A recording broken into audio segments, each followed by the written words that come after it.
Hi, folks. Steve Urban here, founder and CEO at Riderflex. We hope you enjoy today's podcast. And as a reminder, please subscribe to the Riderflex show for updates on new episodes. And by the way, if you haven't already, check out the book we recently launched, The Riderflex Guide, Inspiring and Hiring, available for purchase on Amazon. And now, a quick word from our sponsor. Try the #1 marketing platform for small business. Everything you need from design to marketing to CRM. Learn more at marketing360.com. Marketing 360. Fuel your brand. You're in Colorado now, or I'm actually Kansas? right now I'm in Kansas City. Okay. All right. You're just outside of Kansas City there somewhere? Yep. Or you? Yeah. Olathe, if you know of it. So like Olathe, Lenexa, Oakland Park, that area. Very good. I know you're a Kansas boy, aren't you? Yeah. Born and raised. Went to college here, KU, Rock Chalk. I saw that. Did you get to go to a bunch of games, basketball games? Were you like in the stands, just like? Oh yeah. I was a cheerleader in high school, actually, funny enough. Oh, cool. And I got offered to cheer at KU, and I stupidly was like, no, I don't want to cheer. I don't want to be a part of a fraternity or anything. I want to kind of carve my own path in college. And then I just became friends with all the cheerleaders anyways and hung out with them all the time. So I might as well have gotten some of my tuition paid for. Lessons learned, I guess. Did you were you at those basketball games like Duke, North Carolina, the super intense, like just I just bought this house about a year ago and wasn't looking in this area, wasn't even a big fan of it, told my realtor not to look in this area, and then she sent it to me, and I knew it had to be somewhere I didn't want to be because the price was great for the house. And now that I've lived here for a year, I've grown to love it, and I've grown to love the area, and there's walking trails all around me. And, I just moved back from Colorado not too long ago. So that's kind of necessary for me. And I mapped it out a couple weeks ago, and I'm exactly in the center of Allen Fieldhouse in Kansas City. So I really couldn't have done any better for myself as far as location goes. Colorado is such a in shape state, so to speak, right? Health wise, and then I grew up in Oklahoma, so very similar to the culture you're used to in Kansas, right? Super similar. And, I go back home and visit my family. Everybody's overweight. Nobody exercises, none of that, right? It's none of that. You're like, I'm going to go for a walk in the morning. You're like, huh? Where are you walking to? Like, for what? Like, where are you going? Yeah. Well, if I want to bring you to a Red Rock show, you're going to have a miserable time until we get up those steps. So true. Now, so when you grew up in Kansas, did you grow up in a conservative, religious family? And the reason I'm saying that is because 90% of the homes in Kansas are conservative religious families. Tell me what kind of family you grew up in there. Yeah. You nailed it. Conservative, religious family. My dad and his whole side of the family is very Catholic. My mom and her side of the family was very Southern Baptist. So it was kind of pulled in between. I grew up Catholic, and then probably middle school years, kind of went into a between church that was called Cure of ours here, that was a little bit more Baptist-like than Catholic, but still had like kind of Catholic roots. And then eventually graduating into a non-denominational Christian church that I was a part of during kind of my high school youth group years and things like that. And so, very, very traditional, very conservative background that I grew up in. Mom, dad still married, separated? What's the story? Still married. Both my parents have been married my whole life. Their parents were married their whole life.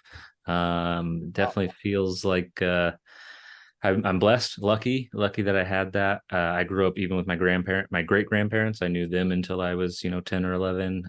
Cool.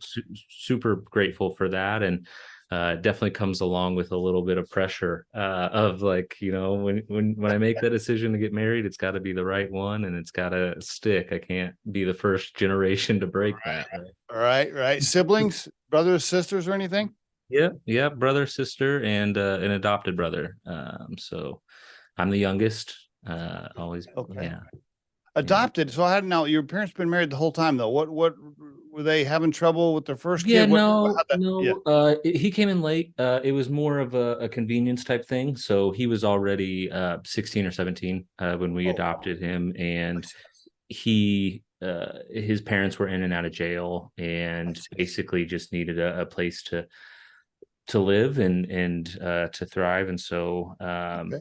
he really took on the big brother role awesome for me. He taught me how to drive. I remember he kind of got rid of my middle school bully, and that was pretty nice. I Love was it.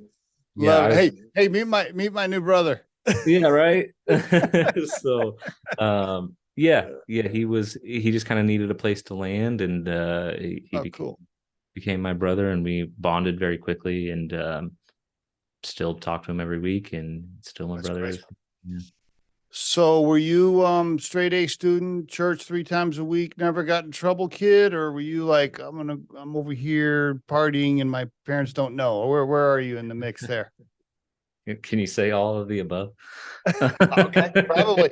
I mean, that's very typical, right? I mean, it's Yeah. it's it's, it's that's a great answer. You're absolutely right. For Oklahoma, Missouri, Kansas, Nebraska, whatever that whole we were like that, weren't we? Most of us were like, okay, I want to go to church today because my mom's making me, but last night I was hammering down with my friends, right? I mean, right? Yeah, exactly. I mean, high school came easy to me. It was easy to get good grades. So I didn't have to put a ton of effort in. And I went to church because, the youth group was fun, and I would Yeah. show up smelling like cigarettes, and my youth pastor would be like, "Are you smoking again?" I'm like, "Oh no, of course not." Like, not No, realizing that I just reek of cigarettes and like had been out drinking the night before. So yeah, I think it was all of the above. And I think that's, ultimately what kind of led me to the cannabis industry as well. It was because I had such a conservative background, but I did enjoy partying and things like that. For me, it was always, I stayed away from man-made drugs. I stayed away from man-made things. okay. And if God made it that way, if it grew that way, then I was I see. cool. I So see. I see. that Okay. was kind of my scale of what's acceptable and what's not for me. And so cannabis was on the list of like, yep, grows that way, it's cool. Even psilocybin mushrooms were on the list of like, yeah, they grow that way, it's cool.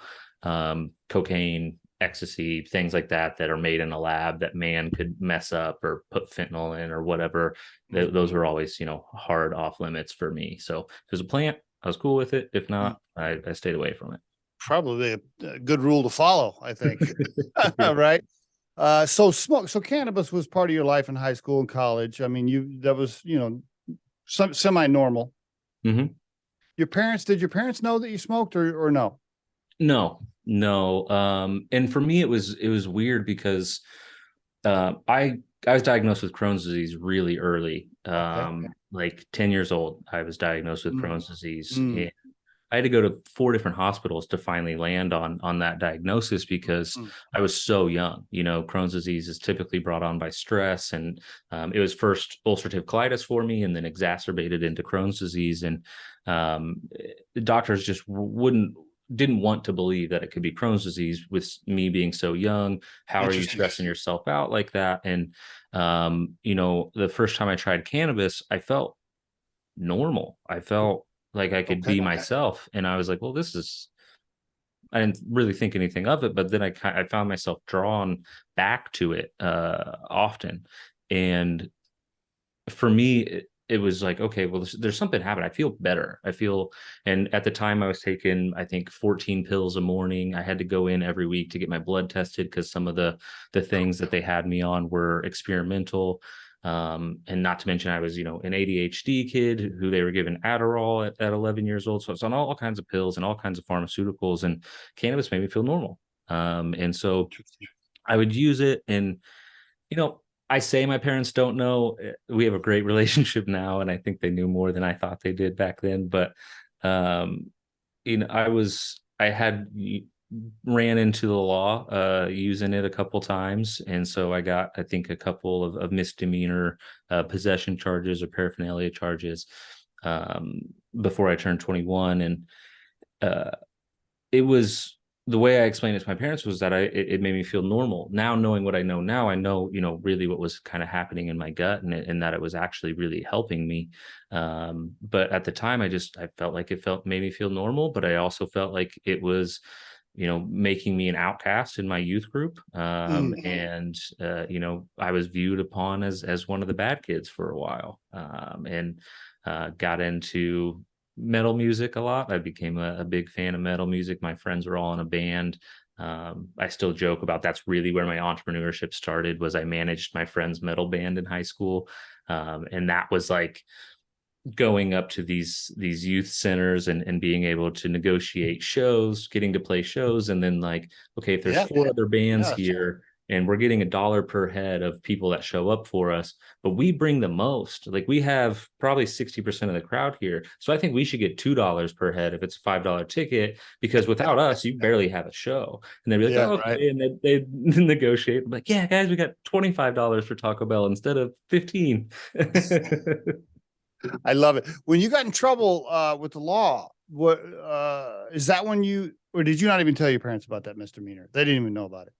I did. Unfortunately, my dad had to pick me up from the station on the first one, so there wasn't really any avoiding that. Um, Mm. my dad's a scary individual when he wants to be, and so I remember the officer had told me. He shows up, and the officer says, you can stay here, or you can go with him. And I like looked back at the cell for a long time, and I was like, I don't know. Uh, uh, Uh, but luckily that my brother is was with him, and he kind of helped smooth that out, and it was all okay. Okay. Yeah, because your dad was raised how old's your dad? right. 62. Yeah. I mean, in his mind, I mean, he saw the commercials, the devil's weed and oh my Oh God, yeah. but yeah, all that, right? So Yeah, yeah. I've talked to him so much about it, and he tells me, "Oh, I tried it one time in college, and it felt like someone was like burning my eyes out with a spoon or something." And I was like, "Dad, that wasn't No, cannabis. I don't know what no, that was, but that was no. not." Will he try it with you now? Yeah, I think he would. Yeah. He would, but he hasn't. You guys haven't like sat on the back porch and smoked yet. Haven't. He's also interested in hallucinogenics of sorts. Okay. For All right. some reason, he has it in his head, peyote. I don't know if it was the All that old school cowboy movie where they all do peyote. Uh, right. Young Guns, I think it was. Okay. It was Oh that. my gosh. We have such, we got a lot of similarities. Yeah. Very, I can, even today, my dad has passed since, but my mom, if I'm ever telling stories about smoking or drinking in college or whatever, like if we're around in a family gathering and she hears me telling stories like that, like she'll just go in the other room or whatever. She just doesn't want to hear it. Yeah. And she wouldn't. My mom, I couldn't get my mom to smoke with me. She had some severe pain for a while here this last year, and my wife and I both kept trying to get her to at least maybe try some gummies or something, even if she didn't want to smoke. And she just would. Meanwhile, she went down to the doctor's office and got the opioids. Yeah, she's popping those left and right, but she damned if she was going to try any cannabis. I'm like, okay, mom. And I tried everything. I should have put you on the phone with her. Yeah, yeah. Look, I mean, both of my parents have come around. The reason I moved back to Kansas City from Colorado was my mom got diagnosed with a few different forms of stage 4 cancer. Oh, I'm And sorry. yeah, Mm. I just wanted. She already has an amazing support group here with my brother and sister and my dad and all of her friends, and she didn't need me. But I just had to kick myself for a long time if I didn't move back. It's obviously something Yeah. she would do for me in a heartbeat without thinking about it. Mhm. So wanted to do the same for her, and um, you know she's taken CBD since I've got into the industry. She's very familiar with that, but THC has been a godsend for her, and she's willing to take THC gummies because the chemo makes her so nauseous and makes it so tough for her to sleep. The THC fixes the problems that chemo presents. So like, chemo is doing a lot of good for her, keeping the cancer as small as it can be, and hopefully even shrinking it.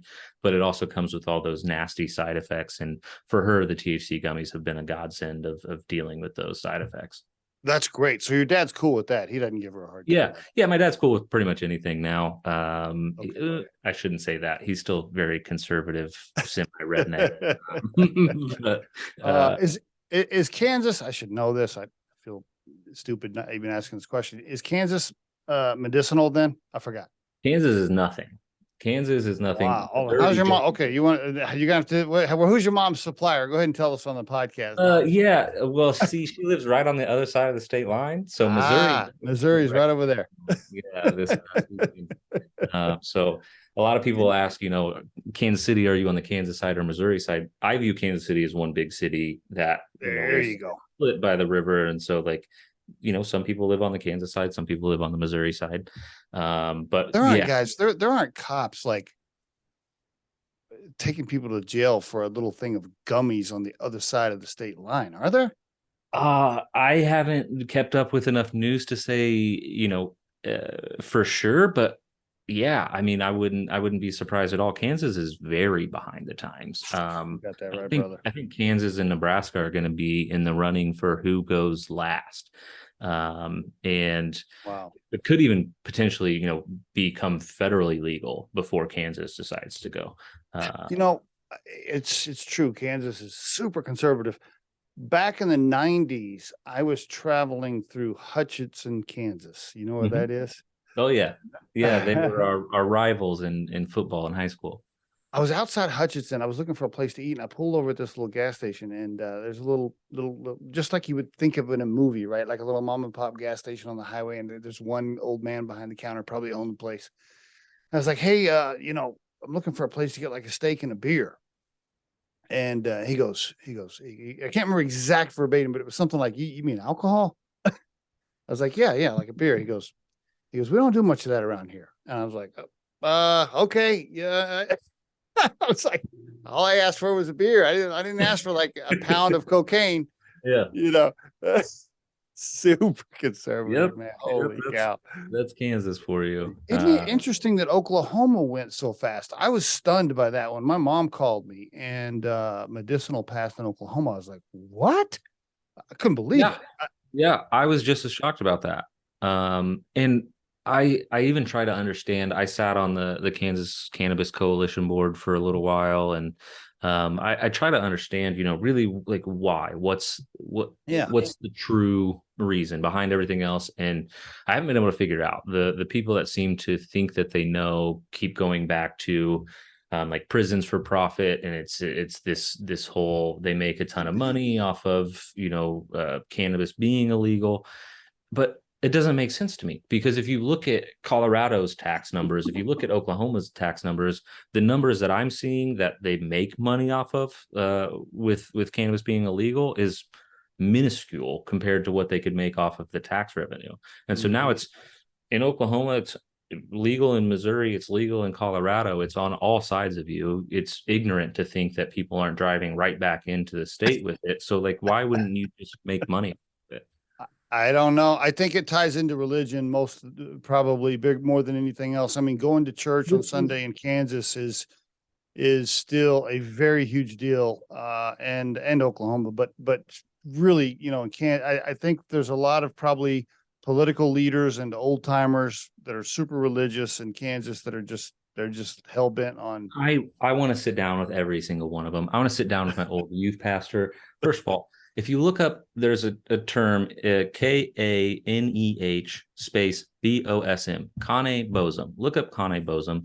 It is one of the earliest terms for cannabis oil, and you can find that term in the Bible. Literally, the Bible talks about cannabis oil. And so Kane comes from the root word, Kane comes from the root word kan, which means hemp or reed, and then bosum means aromatic. So aromatic hemp is marijuana oil. It's cannabis oil, and it's right in the Bible. It's as like we've used cannabis for like since Jesus times, and the fact that like the political marketing effect of weed being bad and prohibition had that much of an effect on even religion here is crazy to me. Crazy, because our bodies have endocannabinoid systems, and so Kansas pastors and lawmakers, you believe that God created us in his image. And if that's true, he also created us with an entire system of endocannabinoid receptors that respond positively to the use of this plant. And he also put the plant here on the earth. So you think we're not supposed to combine the two? Like it seems Crazy. logical. Crazy. The fact that we're putting people in prison for that. Meanwhile, the opioids are fentanyl's killing more people in the country right now than anything else. But somebody's like getting arrested for a little ounce of marijuana. Like what? Yeah. We're Can putting you people in jail in Kansas for marijuana. Like what are you talking about? That I can't even believe that's it's hard to wrap my brain around the fact that there are people being arrested in Kansas right now for weed. Yeah. And imagine, being there for 20 years and getting out and then like driving around and going to a shop that looks like an Apple store that's selling weed, the same thing that you've been in prison for 20 years. Well, it's crazy. My wife and I, so in Oklahoma, right, recreational is not passed yet, or I think it was was it just on the ballot for rec? I can't remember. Yeah, I think you guys might have just passed it. Oh, did they just pass it? Okay, I think so. all right. So anyway, we're getting ready to make a trip back to Oklahoma, and I was getting my camper ready, and the thought crossed my mind. I'm like, okay, what's in here? What do I have? Do I have anything in here I need to get out of here? What? Yeah. Like why? And then I'm having flashbacks to high school. Like oh shit, I gotta hide my stuff.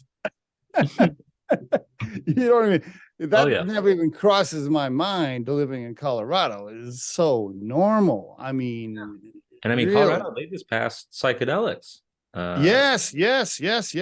Which, by the way, I've never done. So that brings up an interesting topic before we get into business in pure spectrum. Yeah. You don't happen to know Del Jolly, do you? Del Jolly, he's doing some stuff with Jake Plummer on psychedelics and the company's called Umbo. The name sounds familiar. I don't think I'm familiar. Anyway, he's a buddy of mine, and he's got like a yurt in his backyard, and he's like a psychedelic, like he's a pro, Yeah. And he's like, man, come on, you got to come over here and travel with me. And I the word travel, I was ignorant to that. I'm 55, so I was like, what do you mean travel? Like, where are we traveling to? He's like, no, and he starts walking me through the whole mushroom thing, and you got to have a guide or whatever he calls it, counselor, or like you got to have an overseer your first time. And I'm like, man, I don't know, Dale. I don't know if I want to do something that I have to have like somebody watch over me. Like you're scaring me. What's your experience on psychedelics? Give me some. I wish someone would have told me that I needed a guide. Oh, really? Yeah, I was 16. My first time trying mushrooms as a psychedelic. I was 16. I was with two of my best friends in one of their basements of their parents' house, and all three of us ate an eighth of mushrooms, and we all had very different experiences. Oh, really? Interesting. Very, very different experiences. Good, bad, and ugly. Like, was it good, bad, and ugly? Yeah, or what was kind of. One of my friends, he thought he was frozen. He thought like he couldn't move or anything else. The other friend just disappeared. I don't really know where he went for a few hours.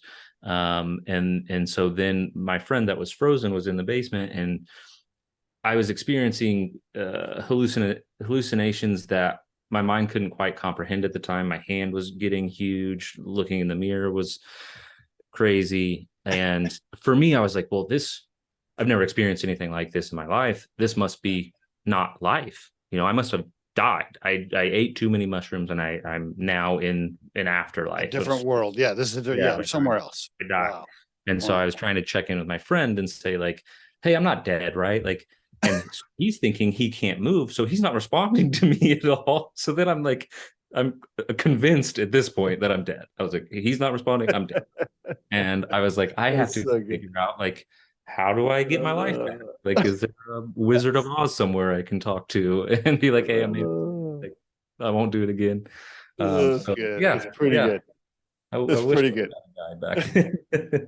So do you microdose now? Are you a microdoser? What are you? I've experimented with microdosing. I don't anymore. For me, it was nice. I met a billionaire that I got to spend a lot of time with, and he swore by microdosing. It changed his life. It changed his relationships with his wife, his children, and his employees. He was always a very hard, analytical type of person and didn't have a ton of empathy. and microdosing allowed him to really connect to his empathetic side and become a better partner to his wife and a better leader in his business. And when someone that successful is telling you things like that, I was like, well, I got to try this. And so I tried it, and for me, it wasn't, it was good. I was definitely softer around the edges and things like that.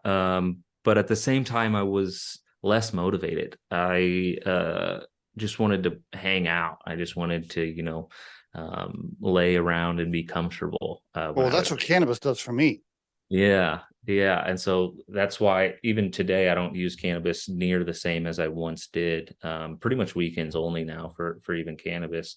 Brings up an interesting topic. Yeah, I a lot of guys, a lot of friends of mine would argue against this because they can smoke all day and work and do their thing. And I've always told them, even way back when I was young, I'm like, man, I just can't do that. I just can't do that. Even here in my neighborhood, I got a couple of friends around. Like if it's Saturday and I'm out in the garage doing something, my buddy lives 2 doors down. He's like, hey man, come over. I'm like, man, Rich, I can't right now. Like if I do that, if I come over to your house right now, I'm done for the day. Like I won't get anything else done.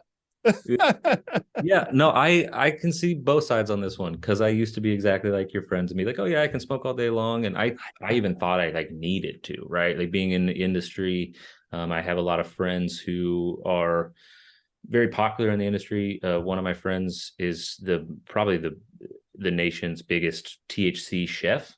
So she cooks Cool. cannabis infused meals for like all of Dave Chappelle's summer camps and his like birthday parties and things. Awesome. White party and anybody who's anybody, if they have an infused dinner, they're hiring Chef Nikki. And so I'll cross paths with them at MJ BizCon and things like that. And so I had this story in my head that I had to have a super high tolerance, because like, what if I end up smoking with Snoop Dogg or something? Like, I don't want to like be coughing and barely be able to speak to him. I need to just be able to slide right on in. And so it was just a story I told myself, but I had myself convinced that I needed a high tolerance, and I'm part of the industry, so I need to smoke all the time. And then it was only just a couple months ago, I watched an Andrew Huberman podcast. I don't know if you're familiar with Andrew Huberman. Yeah. I watched his podcast on cannabis, and he talked about how people who were chronic users when they were younger, and cannabis may be used to relieve anxiety from them, it can actually cause anxiety. THC can cause anxiety even during use or even the day after use. And I was like, well, that's interesting. And I've never been somebody that's like really struggled with anxiety, sometimes social anxiety, I guess. But I was curious about it, curious enough that I've had enough experiences where I'd use THC and be like, this is the opposite effect. I feel like I'm like slacking right now. Like I can't sit on the watch TV. Like I need to go do something. Like it made me kind of like nervous. And so I quit altogether. I was like, I'm gonna quit THC. I recently, I don't know, you caught me at a weird time where I've quit everything. I used to use nicotine as a tool as well. I've quit that completely. Alcohol. Yeah, I quit alcohol a long time ago. I still drink on weddings and birthdays, but that's pretty much it. And so I've kind of just quit everything just to get to a point of like, full clarity. And then I want to use these things as a tool instead of as a crutch, basically. And so I wanted to just analyze where I was. I hadn't quit THC in so long. It had been a nightly occurrence for me for years, decades almost. And so I was like, okay, cut it out, just see what happens. And so I cut it for I think 50 days originally. Cold, like boom. Cold, yeah. Cut it all away. That one was simple compared to nicotine for me, by the way. Okay. Not even close. Like, and my girlfriend will tell you, cutting nicotine challenged our relationship because I became harder to be around. But the cannabis was so eye-opening for me, and I don't think everyone's going to have this effect. But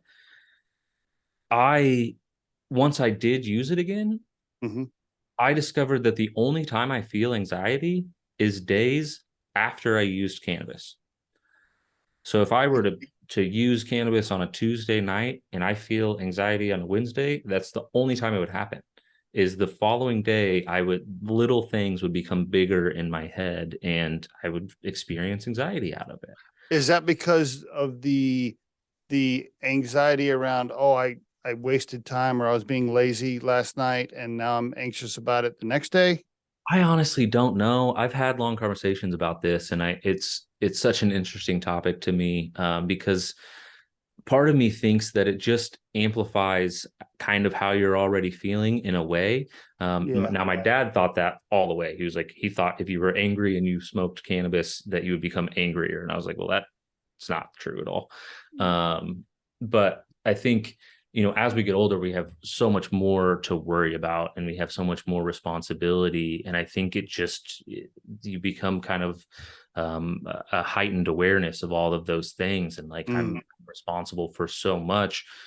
I can't be sitting here, elevated on cannabis. I need to be doing things. I need to be working. Yeah, right. Stuff. I need to be talking to my mom on the phone. I have all these things I could be doing. And so I think that's really it. And it was eye-opening for me. That's why I've changed to, only weekends, if at all.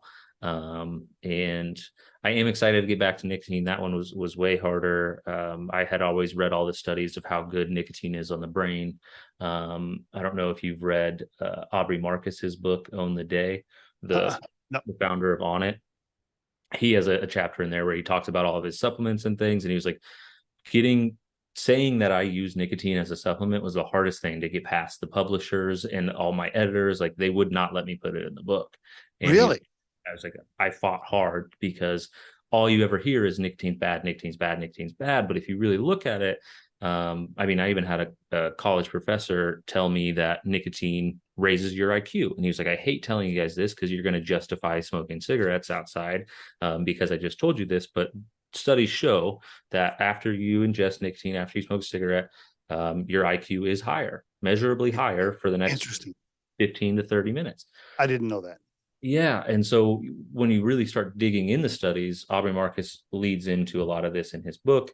He uses it as a way where he uses it when he's being creative or writing or things like that and trying to focus on writing. But you look into it, and some people even suggest that it could potentially stave off Alzheimer's. And anecdotally, you think about it and you're like, okay, well, if you ever knew like an old lady, maybe had an older aunt or something like that smoked cigarettes into their old age, they probably were still as smart as a whip into their old age. Wow. Wouldn't that be quite the turn of events for, the medical society to go from, hey, cigarettes are the devil, please stay away from them. Well, that's the thing. That's where I think there's holy cow, like this could actually slow your chances of Alzheimer's. Like, wow, yeah, that so would be crazy. I think nicotine is good, right? I think, and if it's used correctly, I think it can be good. I think our delivery devices are terrible. Cigarettes are terrible. You should never smoke a cigarette, not even to get the nicotine. Vapes are terrible. You shouldn't use a vape, not even to get the nicotine. Now, they're making cleaner delivery devices. A piece of gum with just nicotine in it might be perfectly fine. The little nicotine-only pouches might be perfectly fine. And it's just like drinking Coca-Cola every day to get your caffeine. Like, you can get coffee. Or or you can get it a little cleaner by just having some black coffee. So I'm very interested to see what comes out of that world. I think nicotine can be great for the brain. I was actually nervous about coming on this podcast with you, that I have been 40 something days off of nicotine because I don't feel as sharp all the time without it. And so well, you seem fine. I wouldn't know I wouldn't have known if you hadn't said anything. Good. So when are you going to take the gum? You're going to get the nicotine gum pretty soon? What's your plan? Yeah, I used the gum to get off of it. So I was using a vape. I started smoking cigarettes 16 or 17, and throughout college, obviously, I was prescribed Adderall when I was younger, and those go together pretty well. And so I used the gum to get off, so I still have some. I didn't plan on getting off as soon as I did. I kind of challenged myself with the gum one day of like, how long can I go without it? And then it was like 24 hours, and then it was 48 hours, and now I'm 42 days or whatever. It was just kind of like a challenge that hasn't ended. But I do still have some of that gum left over. So I kind Okay. of I thought it was going to be 30 days. Then I'm telling myself 45 days. It might end up becoming 90. We'll see how I feel, but we have, nicotinic receptors in our brain, and I really just want to give those a break. Okay. Yeah. And see Yeah. how long. And I know 30 days sounds like a long time, but for like a really full reset, at 45 to 90 feels better to me. I talk to a lot of people your age, a little younger than me, and they try to, get off certain vices or whatever and try things like you're trying. And uh, for me, now that I'm 55, I'm kind of on the other side of that track where I'm like, Finding new vices. I'm kind of, it's more like, hey, these are my vices and I'm going to be 60 years old in 5 years. And so I'm just going to, I'm going to eat pizza. I'm going to eat Mexican food. I'm going to smoke some cannabis. I'm going to have bourbon, and it is As what you it should. Yeah, as you should. Yeah, I still fully believe in an 80-20 rule, like live 80% of your life regimented it as good as you can, but Yes. we're Yes. not here very long. Let's We're enjoy not, it. it is actually a very short time. It really is a very short time Yeah. that we are on the planet. Right. And I'll tell you this real quick and then we'll get into pure spectrum.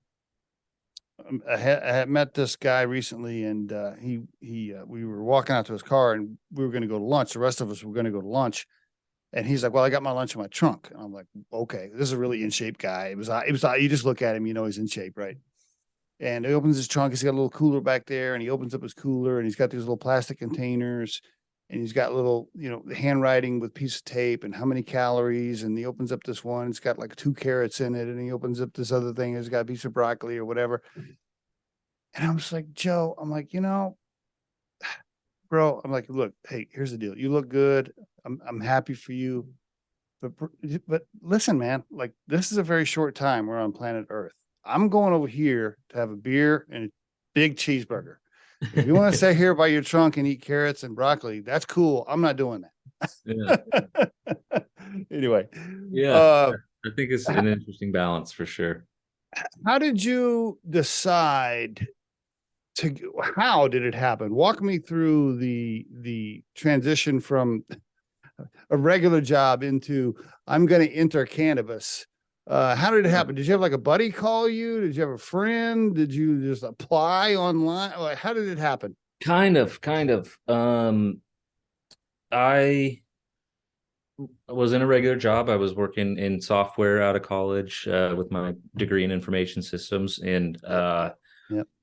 I traveled every week for this job. And I had a friend who was living in Colorado, and he owned a dispensary at the time.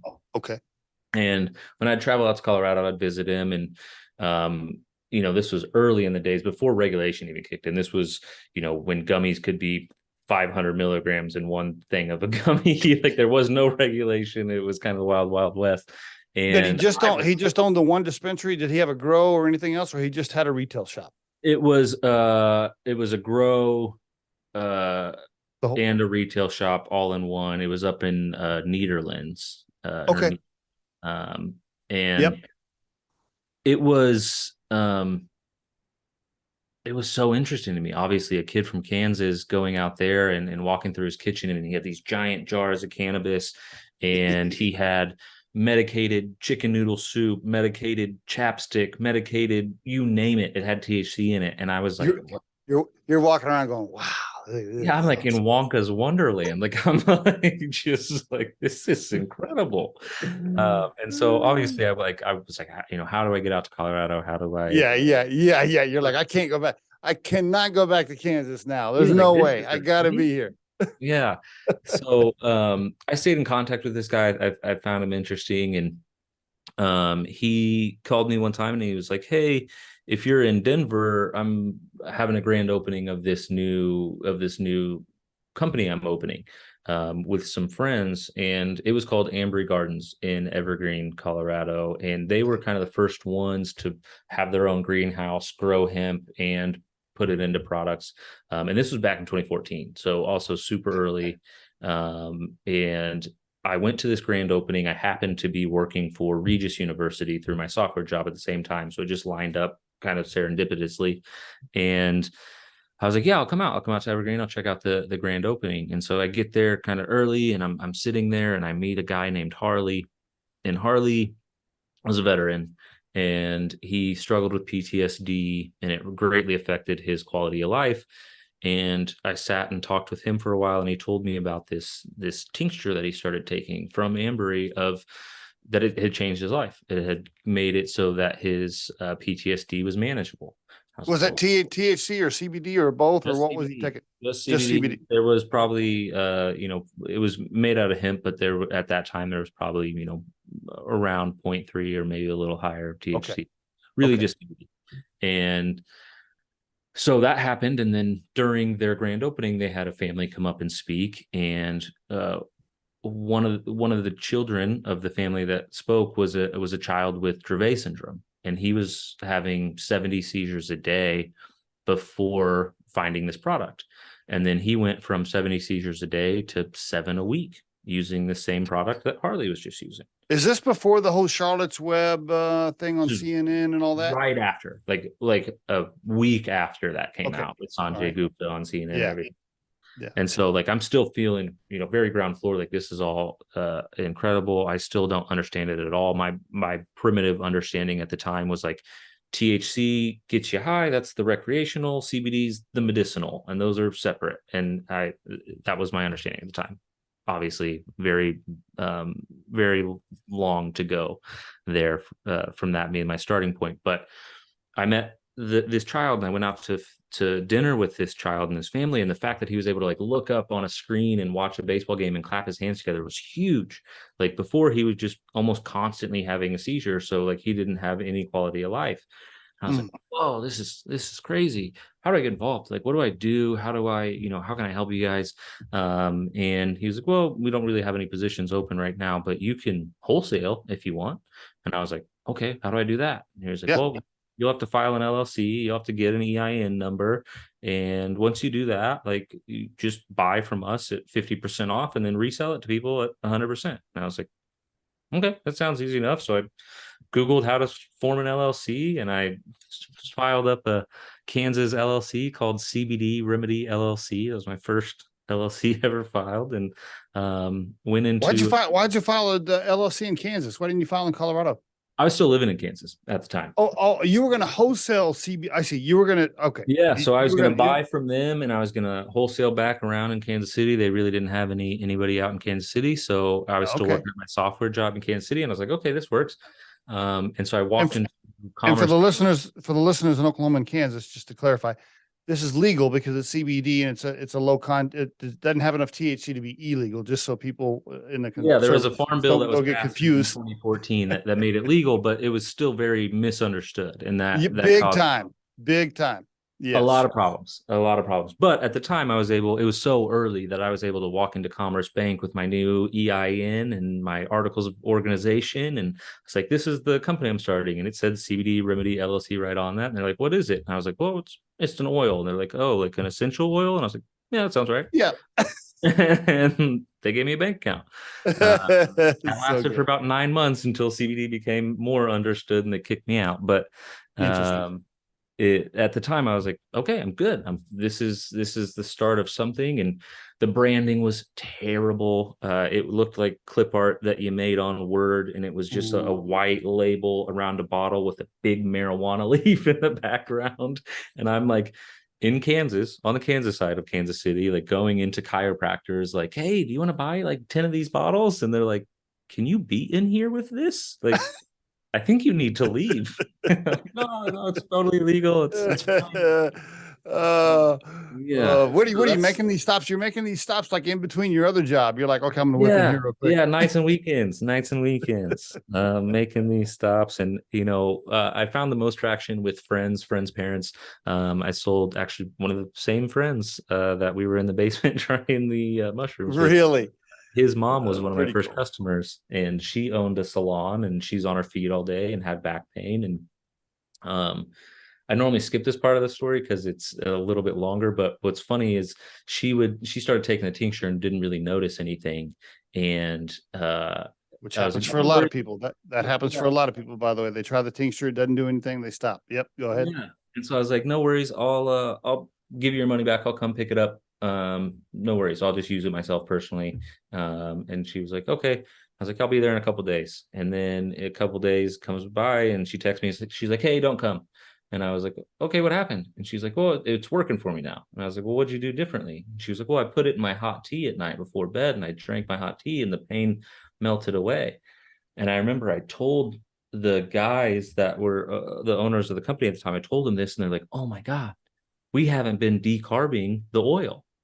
And so when she put it in hot tea, it really was just a CBDA tincture. And when she put it in hot tea, it decarbed it into CBD. How Right. about that? How about that? There was no real quality control back then. Right. And so that was, my first time learning about decarboxylation, was just And through. right after that, you sent your friends that you were buying from an invoice for consulting for $100,000 for fixing their Right. problem. Probably should have. Yeah. But after that, I started giving some to my dog. My dog was a 14-year-old German Shepherd who was a 100-pound German Shepherd, and his hips were starting to go, and started giving some to him. And I would walk through my door and he would jump up onto me like a puppy again. And I was like, what? Okay. So there's a veteran, there's a child, there's a woman, there's a dog, like there's different species, different ages, like, and all the same product. Each one of these stories all came from the same product. I was like, there's something to this. This is much, much bigger than I thought, even at that grand opening event. Like, I need to, get more involved. I need to figure this out. And then I just became a bookworm on it. I bought every book on endocannabinoids you could buy. I watched The Scientist of Raphael Mechoulam. I studied Raphael's life. I became a pseudo endocannabinologist, studying the function and dysfunction of the endocannabinoid system, and realizing that it's really the endocannabinoid system that makes all of this work, and how cool all that was. And it was just, I became uber passionate. Dove in head first, all the way in the swimming all the way pool. down the rabbit hole. Yeah. And so I kept in contact with that same guy that started that company, and wholesaling on the side, semi-successfully, not really. Just kind of like friends, parents, and friends of friends that were open to it, and kept in contact with that guy, still working very hard in the software company. I kind of found a niche in the software company of a piece of software that no one wanted to deal with because it was a bear. But I was like, okay, if no one wants to deal with this, I'm going to make this my thing. I'm going to become the product knowledge expert of this thing. And then it became the number one thing that we were selling. It was a object character recognition software, so OCR software, that could take college transcripts and pull off the course data, and then enter it into a piece of software, and all you'd have to do is QC the few mistakes. But basically, it would do all the data entry for you. You could just scan the transcript, and it could even match up to your same courses, which ones they were. And so I kind of became a product knowledge expert there. And because of that, I gained myself quite a bit of job security. And I kept in contact with that friend, and he was like, hey, I got kicked out of that company. I didn't sign contracts. They like stole the company from me. But I'm going to start my own. I'm starting a new one, and we're going to call it Pure Spectrum. And I was like, oh, okay. He's like, come help me. Come help me. Yeah, I don't know what I'm doing. My COO right now is no good. I need, a CIO or a COO. I don't even know what I need, but I need help. And I was like, okay. So I went. How much can you pay me? And he's like, well, I don't know for sure, but it'll be a lot of fun. Come on. Yeah. He said nothing. But he was also always very grandiose with things. So, I just got off the phone with Mark Cuban's manager, or this, that, and the other. It was always these grandiose stories. And I was like, okay, yeah, I'll help. I talked to my manager, and I was like, hey, can I move to Colorado? And they're like, yeah, as long as you can get to your clients and get to an airport, like, you can move wherever you want. You're fine. Okay. Yep. You billable work. I'm there. Cool. Called them up. I was like, hey man, literally about to like book the U-Haul and everything. You're sure about all this? Like, I'm going to move into your basement. I barely know you. We've talked on the phone quite a few times, but that's it. Like, are you sure? And he's like, yeah. Come out. Your basement's yours. I was like, all right. Is he married, kids, family, or he's by himself? Or? He lived with a kid and a girlfriend at the time. All right. So you pull up on the U-Haul. So I pull up and I should have dropped the U-Haul off down the mountain. He lived up this mountain road in Evergreen, Colorado. And so I pull up and I'm there, and basically from there it was I would do my 40 hours of billable work for my software company, and I could get that done by Wednesday night, Thursday. And then the rest of the time, Thursday, Friday, Saturday, Sunday would be, spent on trying to help him get this CBD company off the ground. And what was he doing? Was it wholesale? What was the company? What was he selling? At the time it was just tinctures and then vape carts. And where was he? How was he manufacturing the products? So there was it's a much more convoluted story, but there was a company called Quantum that he was affiliated with. All right. And then there was a third company called Nanosphere. And so these three companies were operating as sister companies because Nanosphere was going to do the whole nano thing, and they were going to benefit both the THC company Quantum and the CBD company Pure Spectrum. And all three of these companies lived together in this building on Floyd Hill. And we would produce out of there, but we would hire different chief science officers, basically is what we were calling them at the time, that understood how to formulate these products and do things like that. We went through quite a few of those individuals in the early days. Got scammed a couple of times, like this. Sure. This one gentleman was, oh yeah, that'll cost $5,000 and it'll take me 5 days, and really we found out that it costs like $500 and takes like an afternoon. But he got away with it for a little while until he wisened up. But it was those three companies, and they were all kind of operating, and he really only had one account. And there was a guy by the name of Anthony Batista. I don't know if you know Anthony. He owned Pure CBD Vapors, which was probably the biggest drop ship company at the time. And so he listed, there weren't a ton of us brands out there. There was Charlotte's Web, there was us, and there was like 5 other guys. Bluebird Botanicals, I think, was that early, couple other. And so Anthony kind of had them all on this one site. And so he would just do a 50-50 split. And so it's kind of like a wholesale account. And that was the only income they had coming in when I came. Dangerous. Yeah. To not be diversified. Yeah. All right. Yeah. So I came in and, I was like, we need, a better web presence. You need to implement an affiliate program right away. That's going to be our best way of doing marketing, because we were already knowledgeable about, like, we can't make claims and things like that. So let's build an ambassador army that can tell our story. And was there cash to do anything? Did he have money? Did he have? Not at first. There was very, very little cash. I think they were making like $5,000 a month off that site. And that was pretty much it. So then I'm still working. I'm not too worried about it. I'm making a decent salary where I'm at. And Tom Dolan, one of the Dolan brothers that owns Madison Square Gardens, New York Knicks, things like that. Yeah, the Dolan family. Yep. He puts a large investment into the trio of companies. How the hell did they get that connection? Who knocked on that door? CEO of the THC company was his roommate in college. Oh shit. Okay. Wow. All right. Without that infusion of cash right there, the whole thing could have been dead probably in another 6 months. Oh, easily. But that was the thing. When that happened, I was like, I can quit my job. Yep. You're like, okay, cool. All right, we got the Dolan money. Yeah, I can quit. So I remember I called my my director. I think 2 skip levels above my manager. I called my director because he was the one who hired me, and I had a ton of respect for him. And I was like, hey man, I got an offer to be CIO of this company. It's a startup company, and I think I got to chase it. But I wanted to hear what you thought first. And he took an old school approach, and he was like, you're not ready. You need more time. You need to, learn more. You're never ready.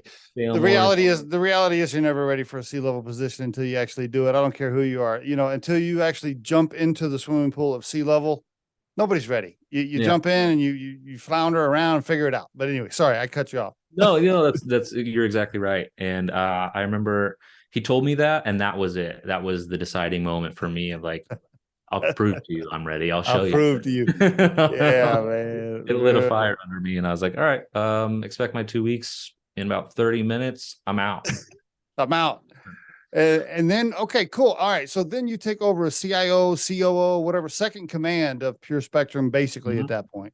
Did you Yeah. get ownership? Did you get some equity in there? Do you mind me asking? Not at that point. No. All right. All right. I was a zero at that time, which was funny because I helped my buddy built the website, the original website. He got 1% out of that. 1% for building the website for him, and then very quickly realized that we should not have built the website that way. It was completely custom built website, and so like to make any changes, I would have to like message him, and he was like on the rise in his own journey. He's now like second in command at Amazon Web Services. Super smart, super wow. But, What because we're bumping up on our time here. I want to ask you, give me the short version of why you left Pure Spectrum, and then why you came back. And by the way, just so everybody knows, now Dan is the CEO of Pure Spectrum, and for the listeners, it is purespectrumcbd.com. Give me the short version on why you left and how you came back. Yeah. Let me go quick. So after all that happened, I got equity. We split apart from that trio. In kind of a legal thing that happened, and we were free and clear from them. We took all the equity back into us, but we also lost the investment from Tom Dolan, and so we're figuring it out. All right. And so with what I had to do to get us to that point, I earned about 20% equity of the company there once we got it all back. But as soon as Dolan pulled the money out and you lost the trio, you had 20% of equity of nothing. It was almost a big old nothing. And so we, went really hard after the ambassador side of things. Our first ambassador was Aljamain Sterling in the UFC. And then we had Max Holloway and a bunch of UFC fighters. And we recruited a guy named Ryan from Victory Fighting Championships, who was like, hey, I'm going to go after CrossFit. So we went after CrossFit. We became lead sponsor of the CrossFit Games in 2018, which was big at the time because we were the first cannabis company to partner with a major sports organization like that. How did you do that from a funding perspective? Do you mind? I mean, I'm guessing there wasn't a ton of cash in the bank. Did you pass out equity for those sponsorships? No, it was a completely irresponsible decision at the time. We didn't have it. We were gambling that by doing it that we would be able to make it. So we structured the payments in a way that it was a year out. Month out, and it was a complete gamble that would be successful and that it would make us enough money to pay for the sponsorship itself. So I remember at the CrossFit Games, I was sitting in the back of the trailer. I had just come off of being the first person to talk about CBD for athletes on live CBS Sports, aired to the whole world. We've crashed the website 3 times. We have so much traffic hitting the website. It should be this amazing moment, and at the same time, we're going to miss payroll tomorrow. There's like $6 left in the checking account, and there's high interest loan sharks that if we miss their payment, like it's even worse. So, and the people that you just mentioned, that you borrowed money from there, you got those people. And don't forget the sponsors that you said you would pay. They're all like super athletes that could whoop your ass if they really wanted to. Oh yeah. Yeah. So all that happens. And while that's all happening, my partner at the time was spending money out of the account regularly, taking cash out when he'd go to Vegas for MJ BizCon and gambling and things. And I was just like, okay, maybe we can grow enough and I can fix it. Maybe if we grow big enough, I can say, hey, take a $300K salary and just stay home. Just don't come into work. We got it. And that worked for a while, actually, and until his ego got the best of him and he wanted to be involved and came back, and he kept spending money out of the account and doing things like that. And it's impossible to run a business when you can't plan your cash flow correctly. And hey man, what's this Amex charge? Hey, what's this Amex pressure? Yeah.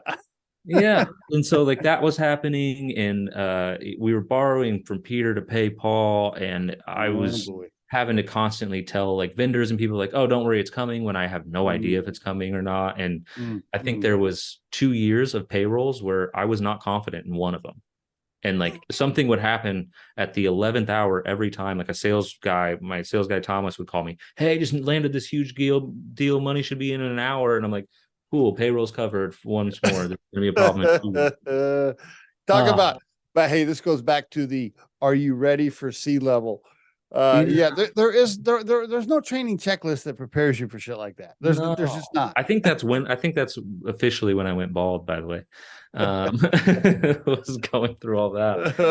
And eventually I was like, okay, this is my name, this is my reputation. I don't have much else in the world, so I can't be associated. I can't have my name drugged through this. I need out. Was the guy the partner that was, you having to pay the 300 and he's spending money out of the account? Was he independently wealthy, or he was kind of living on the edge with check to check as well with this cash? He grew up with a silver spoon in his mouth. Oh, okay. He grew up as a trust fund kid, and his story, which I can never know which stories are true and which are complete hogwash, but his story was that when he went into the cannabis world, his family cut him off and cut off his trust accounts. Bullshit. That's bullshit. Yeah, that's bullshit. He never put a dime in the company or anything else. I cashed in my 401k at one point to keep us alive that I had made from the software company. And so, that was one thing I told my mom I wouldn't do too. So if you're listening, Mom, I'm sorry I did it, but it worked out all right. And so all that was happening. I was like, I need out. What can you buy me out for? How does this work? And it took about 9 months of negotiations, and it was drastically less than we first talked about at the first month of negotiations. But for me, it didn't matter because I was negotiating to have no non-compete. The only way non-competes really stand up is if there's equity tied to it in a conversion event. And I talked to enough lawyers to figure that out by that point. And I was like, okay, what's the amount I can get where I have no non-compete and I can do whatever I want out of this? And Good move. Good move. It worked out. Me and that one guy, we left and started a distribution company. We did 2 million in revenue in our first 10 months of business in that new company. And I learned a lot about distribution and all of the other companies, because we distributed for Charlotte's Web and Bluebird Botanicals and a bunch of the bigger names in the space. So I got to learn how they did everything. And this was American Hemp Distributor. Yes. Yep. And we built that after I got bought out from Pure Spectrum. And then I realized during that build that, like, I'm a big fan of the brand. I'm a big fan of the brand builder. I'm great at storytelling and building a brand. And I don't like selling other people's stuff. I just don't. I don't have the passion for it. I lost kind of the passion. I get it. Yeah. And that's when I was like, okay, I got to make a move here. And I actually had told my partner, hey man, I'm going to step down as COO. I don't know if I'm going back to software or what, but this just isn't working for me. I've lost my passion for it. It's not there for me. And a week later, I got a call from a lawyer, and he said, hey, all the shareholders at Pure Spectrum have gotten together. Your old partner had lost equity in a court case, and now he's under 50%. All the shareholders have voted unanimously that they want him out, and they've all voted unanimously that they would like you to return and run the company. And I said, let's talk equity. My next comment would have been, let's talk equity. That's probably what I should have said. My next comment was, hell no, and I hung up the phone. It took me so long to get out of there. It was so much pain and suffering. I'm not jumping back in the frying pan. No. And it took me a couple nights, and it took my girlfriend, who's even more empathetic than I am, to say, Dan, a lot of the shareholders are your friends. A lot of the employees that are still there are your friends, and they've been abused. And if you're the one person that has been elected that might be able to help, like, you should think about coming back and helping. And so I had obviously my stipulations. My former partner can't have. He can't. Yeah. He's got to be all the way out. Like, we got to figure that out. I'm not going to make him successful all over again. I do want an equity for the help, and I also want to be able to establish an ESOP for the employees that stay. Great. So that they're not working themselves out of a job if we end up going gangbusters and selling off. I want them to be compensated for busting their ass too. Good move. And I want to be able to work remotely from Kansas. Yeah, that was very necessary as well. It's been a lot of travel back and forth, and I got in there. It was much worse than I thought it was going to be. I didn't pay myself for the first 4 months because cash flow was so bad. He had 3 high interest loans stacked on top of each other that were factoring agreements, essentially a sale of future Oh boy. receivables. And Mm, so the bank mm, account was being debited $4,600 a day, no matter mm, what. mm, mm, And mm. I was like, this is untenable. I ended up having to lay off half the staff, which was my first time doing layoffs. And if you know me well, uh, I suck at firing people. Like if you deserve it, I suck at letting you go. I kind of, I get emotional about it. So if you don't deserve it and it's the company's fault, like that was a brutal day for me. Did you know the cash and the books were that bad when you said yes to the No, CEO position, or that you said no. yes and then you got there and you opened the books, you're like, oh fuck, okay, yeah. Yeah, yeah, I said yes, and I even knew in my head like it's going to be worse than you expect, but I should have multiplied by like 10 instead of 2. By the way, that is the number one thing I tell people when they call me for advice on C-level positions, because Riderflex is a recruiting firm for our day job, right? So we're talking to candidates all day long. And I have a bunch of friends that, they always call me if they get a C-level offer. And I always tell them, I'm like, look, just make damn sure that you see the real books, the real cash flow, the real bank account. Hopefully it's audited from somebody outside the company. I've seen it way too many times where people take a CEO spot and then they get in there and they're like, oh shit. Okay. Yeah. I didn't know about that $5 million of debt. I didn't know that your accounts receivable was, past 90 days on every Yeah. single vendor, just.